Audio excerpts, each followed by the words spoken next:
한국은 아직도 세계에서 가장 안전한 나라 중 하나로 알려져 있습니다. 아니, 뭐 이런 상식도 안 통하는 나라가 다 있어. 한국 방문한 프랑스. 여자 아이스하키 팀이 공항 도착하자마자 경악한 이유. 여기 아이스하키 대회 참여를 위해 한국에 방문한 프랑스 여성 선수가 있습니다. 그리고 그녀는 한국의 어두운 밤 골목을 지나다가 충격적인 장면을 목격하고 한국의 인프라와 시민의식이 좋다는 건 전부 거짓말이었다며 학을 떼고 마는데요. 그러나 그녀는 팀 동료의 1171 BALER 조금만 기다려보자는 말에 평정을 되찾았고 이내 한국인들의 비밀을 깨닫고 충격을 받고 주저앉고 맙니다. HIRLIN. 그렇다면 그녀는 한국에서 대체 무슨 경험을 했던 것인지 3836. 자세한 내용 살펴보도록 하겠습니다. 안녕하세요. 저는 프랑스 출신의 알바라고 합니다. 저는 프로 여자 아이스하키 팀에서 선수로 활약하고 있는데요. 최근에 저희 팀은 한국에서 열리는 국제 아이스하키 대회에 참여하게 되었습니다. 물론 저희 팀원들 모두는 한국행을 반겼으나 부모님들까지 한국에 호의를 보인 건 아니었어요. 사실 프랑스에서 한국에 대한 이미지는 연령별로 꽤나 극명한 차이를 보이고 있거든요. 보통 어릴수록 한국 문화를 많이 접하고 한국을 익숙해하는 경우가 많고 나이가 많을수록 그와는 반대라고 볼 수 있습니다. 제 부모님도 한국 같은 후진국은 여자가 가기에 위험하다며 이번 대회는 포기하면 안 되겠냐는 황당한 소리를 하셨고 저는 그런 부모님을 설득하는 데만 상당한 시간과 에너지를 소모해야만 했죠. 결국 부모님께 하루에 이번씩은 꼭 연락을 드리겠다는 약속까지 하고서야 저는 한국에서 열리는 국제대회에 참가할 수 있게 되었습니다. 그리고 공교롭게도 한국에 도착해서 입국 수속을 전부 마치니 시간은 어느새 밤 10시가 되어 있었는데요. 이러한 예상치 못한 늦은 시간에 감독님을 포함한 저희 모두는 꽤나 긴장이 되어 경직된 표정으로 인천공항 밖을 나섰던 게 기억나네요. 왜냐하면 프랑스에서 이런 늦은 시간은 굉장히 위험하거든요. 프랑스는 관광지 주변을 제외한다면 길거리에는 가로등조차 제대로 달려있는 곳이 없어서 무척이나 어두컴컴한데요. 설상가상으로 프랑스의 밤 골목과 밤공원은 각종 약쟁이와 노숙인 그리고 범죄 조직들이 거의 점령을 하다시피 한 상황이라 낮에는 한없이 낭만적이었던 거리조차도 해가 지기 시작할 때부터는 지옥 그 자체로 변해버립니다. 아무래도 저는 부모님께 한국은 가난한 국가니 굉장히 위험할 거라는 말을 귀에 못이 박이도록 들어왔기에 공포에 질려고든 표정을 지을 수밖에 없었는데요. 그리고 감독님 또한 사뭇 진지한 표정으로 자신 옆에 딱 붙어서 따라오라고 말씀하셨기에 저희 팀원들은 긴장하며 공항버스를 탑승하게 되었어요. 그리고 버스에 탄 지 10분 만에 저희는 충격적인 장면을 목격하게 되었죠. 왜냐하면 버스 창문 밖으로 펼쳐진 한국의 풍경은 프랑스와는 전혀 달랐거든요. 한국은 어두컴컴한 밤임에도 불구하고 거리에는 가로등이나 가게 불빛으로 가득했고 사람들도 전혀 거리낌 없이 밤 골목을 다니고 있는 다소 믿기 힘든 모습을 보여주고 있었어요. 저는 한국의 이런 놀라운 모습에 굉장히 당황할 수밖에 없었고 아무래도 제가 본 곳은 한국의 관광지라 안전하고 잘 정비되어 있겠거니 생각했습니다. 그러나 버스에서 내린 후 저희가 예약해둔 숙소로 찾아가면서 저는 다시 한번 깜짝 놀랄 수밖에 없었는데요. 저희가 묵을 숙소는 버스 정류장에서도 한참 떨어져 있는 곳인지 골목 이곳저곳을 빙 둘러서 가야 했는데 한국은 관광지가 아닌 골목마다도 가로등이 빼곡하게 설치되어 있었거든요. 심지어 가로등은 전부 고가의 LED 등인지 밝기가 차원이 달랐으며 어떤 가로등은 최첨단 센서가 부착되어 있는지 저희의 행동을 인식하여 저절로 불이 들어오는 놀라운 기능까지 갖추고 있더라고요. 그래서 한국의 골목길은 프랑스의 낮 골목길처럼 몹시 환했고 범죄는커녕 아이들이나 여성들까지 당연하다는 듯 골목을 활보하는 다소 황당한 모습까지 보여주고 있었습니다. 이건 프랑스의 상황과 완전히 달랐기 때문에 저희는 일동경악을 금치 못했어요. 애초에 프랑스는 정부 예산이 없다는 핑계로 거리에 가로등을 설치해두지도 않고 있거든요. 심지어 치안 문제 때문에 일몰 후에는 모든 가게들이 문을 닫기에 가게 불빛도 전혀 찾아볼 수가 없죠. 물론 부유한 도시에 가면 상황은 조금 낫긴 합니다. 그러나 그마저도 가로등 간의 간격은 무척이나 넓고 가로등을 몇십 년 동안이나 교체하지 않아서 형편없는 밝기를 보여줄 뿐이죠. 뭐 그것도 절반쯤은 고장나서. 불이 깜빡이며 더욱 을씨년스러운 분위기를 자아내지만 말입니다. 하지만 한국은 얼마나 부유한 나라길래 이러한 엄청난 밤길 인프라를 구축해둘 수가 있단 말인가요? 저희 모두는 어두운 골목길에서도 무척이나 안전한 모습을 보여주는 한국에 혀를 내두르며 발걸음을 재촉했습니다. 그런데 그렇게 서서히 긴장이 풀리려던 그때 갑자기 어둠 속에서 희미한 물체가 나타나더니 이내 저희 쪽으로 뛰어오는 거 아니겠어요? 저는 순간 약에 취한 노숙인인 줄 알고 경계했지만 그들은 저희에게 번역 앱을 이용해서 믿기 힘든 말을 해오기 시작했어요. 자신들은 여성 안심 귀가 스카우트 소속이라며 한국에서는 이런 밤 골목을 다니는 여성들을 위해 직접 집으로 데려다주는 서비스를 제공하고 있다고 했거든요. 아니, 국가 차원에서 약자를 집에 데려다주기까지 하고 있다니 저희는 한국의 이런 선진적인 제도에 혀를 내두를 수밖에 없었습니다. 어떻게 이런 안전한 가로등 인프라를 가지고도 따로 예산을 투자해서 여성들의 귓가에 도움을 줄 수가 있는 건지 한국의 수준 높은 복지는 정말 믿기 힘들 정도였거든요. 사실 프랑스에서는 밤 골목에서의 범죄가 상상 이상으로 많이 일어나고 있는데요. 안 그래도 어둡고 위험한 골목길에는 무수한 약쟁이와 조직원들이 깔려있고 거기에 이민자 범죄 집단까지 추가되면서 골목길 사이에 지어진 무허가 건축물에 끌려가 몹쓸 짓을 당하는 사람들이 계속해서 늘어나고만 있습니다. 하지만 역시나 프랑스 정부에서는 그저 일몰 후 집 밖으로 나가지 말라는 어처구니 없는 소리만 해댈 뿐 그 어떤 해결책도 내고 있지 않죠. 그러나 한국은 프랑스와는 전혀 다른 모습을 보여주고 있었고 이 한국인들은 정말로 저희를 숙소까지 안전하게 데려다주는 친절을 베푼 후 돈도 받지 않고 그대로 떠나버리더군요. 저는 이런 한국의 놀라운 모습을 당장 부모님께 알려드렸지만 부모님은 거짓말하지 말라며 세상에 그런 나라가 있다면 자신들도 당장 이민을 가겠다는 이상한 소리만 해대실 뿐이었어요.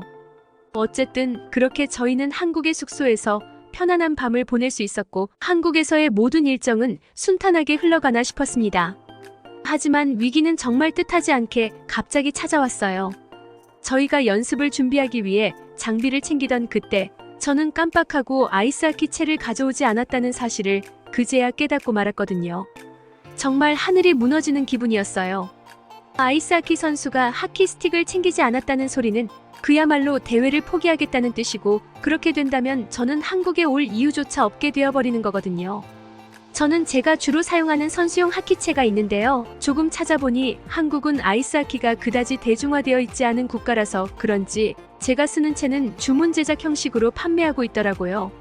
당장 5일 뒤가 대회이므로 지금 주문한다고 해도 저는 그때까지 하키 스틱을 받아보지 못할 것이 분명했죠. 저는 제 칠칠치 못한 행동에 자책감이 들었고 시합을 할 수 없게 되어 팀에게 민폐를 끼치는 상황도 너무나도 괴로웠습니다. 그래서 바닥에 주저앉아 오열을 하고 말았죠. 그런데 그때 동료인 잔느가 다가오더니 제게 도저히 믿기지 않는 이야기를 해오는 거 아니겠어요? 사실 그녀는 한국어 학원까지 다닐 정도로 한국 문화에 굉장히 관심이 많은 친구였는데요. 그녀는 한국은 중고거래 문화가 세계에서 가장 잘 발달된 국가라며 운이 좋다면 제가 쓰는 하키 스틱을 더 저렴한 가격에 구할 수도 있을 거라고 말해오더라고요. 그리고 약 10분 정도 이것저것을 검색해보던 그녀는 한국에서 유행하는 중고거래 앱을 찾았고 이 근처에 제가 쓰는 하키 스틱을 판매하는 사람이 있다는 놀라운 말까지 건네왔어요. 그러고는 잔느는 한시가 급하니 곧바로 연락을 취해보겠다는 다소 황당한 말을 해왔는데요. 저는 그녀의 행동에 정말 경악을 금치 못하고 말았죠. 프랑스에서는 인터넷상으로 신원불명의 사람과 약속을 잡는 행위 자체가 몹시 위험하고 중고 거래를 하다가 약속 장소에서 납치가 되거나 물건과 돈을 전부 털려버리는 일이 잦거든요. 그런데 해외에서 겁도 없이 신원도 불분명한 사람에게 연락을 취하다니 아무리 그래도 이렇게까지 위험을 감수할 필요가 있나 싶었습니다. 그러나 그녀는 이런 제 마음을 아는지 모르는지 천진난만한 얼굴로 제게 충격적인 말을 건네더군요. 알바, 오늘 밤 11시에 이곳 근처 골목길에서 만나기로 했어. 너를 위해 내가 함께 나가줄게. 뭐 인정하겠습니다. 한국은 몹시 안전한 국가고 치안 인프라도 굉장하다는 것을 말이죠. 하지만 어떤 나라든 이상한 사람은 꼭 한 명쯤 있기 마련인데 여자인 저희가 얼굴도 모르는 사람과 밤 골목에서 만나는 건 정말 위험해 보였어요. 그리고 프랑스에서는 약을 거래할 때나 밤 골목에서 만나지 그 외에는 절대로 밤 골목에서 약속을 잡지 않는데요. 그래서 저는 이 의문의 판매자에 대한 불신과 공포가 점점 더 커져갔어요. 그러나 제가 할 수 있는 건 아무것도 없었습니다. 그저 하키스틱을 챙겨오지 못한 제 불찰을 탓하는 것밖에 말이죠. 그렇게 공포의 밤은 찾아왔고 저는 한껏 긴장한 채로 잔느와 숙소 밖을 나섰습니다. 잔느는 무섭지도 않은지 촐랑대며 발걸음을 옮겼고 저는 그런 잔느의 뒷공무니만 쫓아서 약속 장소로 향했어요. 저희는 약속 시간 5분 전에 도착했고 어떤 모자를 푹 눌러 쓴 의문의 남성이 어두컴컴한 골목길에서 저희를 이미 기다리고 있더라고요. 그는 한 손에는 잘 포장된 막대기와 나머지 한 손에는 수상한 물건이 담겨있는 검은색 비닐봉지를 쥐고 있었는데 이 모습을 본 저는 겁에 질려버렸습니다. 프랑스에서 검은색 비닐봉지는 거의 금기되어 있다시피 하거든요. 아무래도 요즘 프랑스에는 이상한 일들이 너무도 많이 발생하고 있기에 불투명한 봉지 안에 폭발물이나 무기가 들어있을지 약이 들어있을지 모르니까 다들 조심하는 분위기죠. 그런데 한밤중에 그런 수상한 봉지를 들고 모자까지 푹 눌러쓰고 오다니 이건 아무래도 예감이 안 좋았어요. 그리고 저는 그렇게나 수상쩍어 보였던 남성이 저희에게 다가와서 한 말을 듣고 그 즉시 경악을 금치 못하고 말았습니다. 이 남성은 외국인인 저희를 보고 살짝 당황하더니 이내 활짝 웃으며 영어를 구사하기 시작했는데요. 그는 입금은 휴대폰 인터넷 뱅킹을 통해 할 거냐며 계좌번호를 알려주려고 했거든요. 프랑스는 아직 인터넷 뱅킹 시스템이 보편화되어 있지 않았기에 저는 한국인들이 모든 결제와 거래를 휴대폰 하나만으로 한다는 점을 보고 충격을 받을 수밖에 없었죠. 이 나라의 인프라와 기술은 대체 어느 수준까지 왔단 말인가요? 또한 알고 보니 비닐봉지에는 약이나 무기가 아닌 각종 간식들이 들어있었는데요. 이 남성은 사람 좋은 미소를 보이며 자신이 좋아하는 간식을 나누고 싶은 마음에 가져왔다고 하더군요. 아니, 어떻게 생전 처음 보는 거래자에게 간식까지 제공할 수가 있단 말인지 도저히 믿기지가 않더라고요. 프랑스에서는 중고거래 시 갑자기 공범자가 나타나 습격을 하고 거래자의 돈과 물건을 전부 털어가는 등의 각종 범죄뿐만 아니라 현장에서 가격을 절충하려고 하는 비매너들이 굉장히 많은데요. 하지만 어떻게 한국만은 오히려 뭔가를 추가적으로 제공할 수가 있는지 이 나라는 정말 상식이 안 통하는 나라라는 느낌을 받았습니다. 심지어 저희가 아이스하키 선수이고 국제대회를 치르기 위해 한국에 왔다고 하니 이 남성은 자신도 아이스하키 선수를 준비했던 마니아라고 했는데요. 그는 한국에서 꼭 좋은 성적을 내라며 저희를 응원해주더니 10,000원을 추가적으로 할인해주는 엄청난 인심을 보여줬어요. 한국은 엄청난 디지털 인프라와 기술뿐만 아니라 사람들의 시민의식과 성격까지 좋은 그야말로 지상낙원이었던 것입니다. 어쨌든 저희는 그렇게 그 남성에게 현금을 지급했고 저는 한국에서 아이스하키채를 반나절 만에 구하는 기적과도 같은 경험을 할 수 있었습니다. 그렇게 저는 자연스럽게 감독님 몰래 하키스틱을 챙겨 다음날 실전 훈련에 참가할 수 있었는데 훈련을 위해 한국의 아이스하키 링크에 도착하자마자 그만 경악을 금치 못하고 말았습니다. 왜냐하면 분명 한국은 아이스하키가 그다지 인기가 없다고 들었는데 그럼에도 불구하고 교통이 편한 도시 중심부에 아이스하키 링크가 존재했거든요.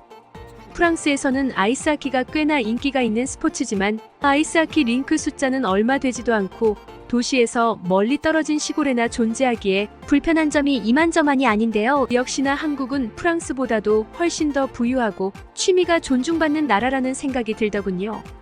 그런데 그렇게 입장한 하키링크는 교통보다 훨씬 더 놀라웠어요.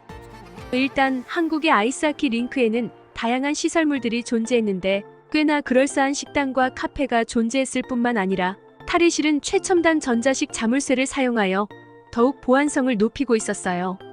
그리고 놀랍게도 팀 전술을 의논하는 별도의 밤까지 존재했는데 이곳에는 와이파이와 충전 콘센트까지 구비되어 있어서 모든 전략과 지시를 디지털로 처리할 수 있도록 해놓았더라고요.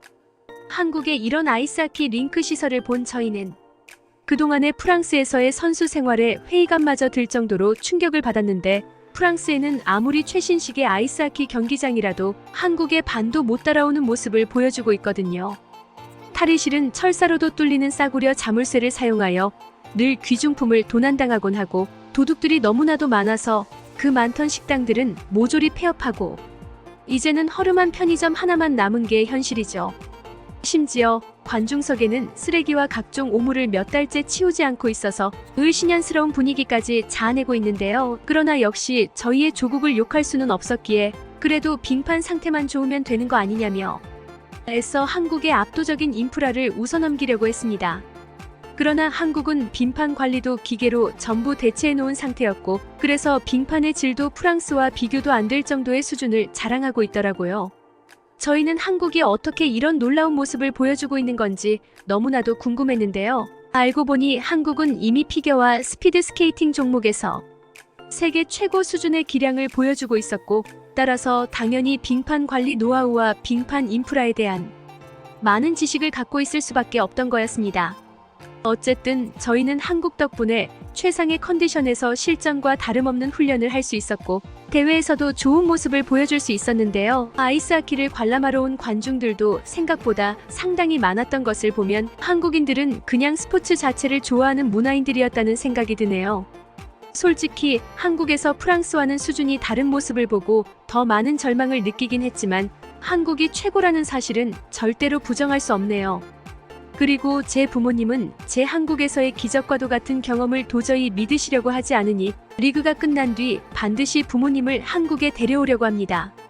부모님이 프랑스보다 훨씬 뛰어난 모습을 보이는 한국을 보신다면 도대체 어떠한 반응을 보이실지 벌써부터 기대되네요. 이 외국인의 글은 여기까지입니다. 한국에서 놀라운 경험을 했던 프랑스 여성의 사연이었습니다. 2019년 안전도시지수 세이프 시티즈 인덱스에 따르면 대한민국의 수도 서울은 세계에서 가장 안전한 도시 60곳 중 8위를 차지했습니다. 코로나19 팬데믹 기간 동안 한국은 포브스 기준 가장 안전한 국가 100개 중 3위를 차지했습니다.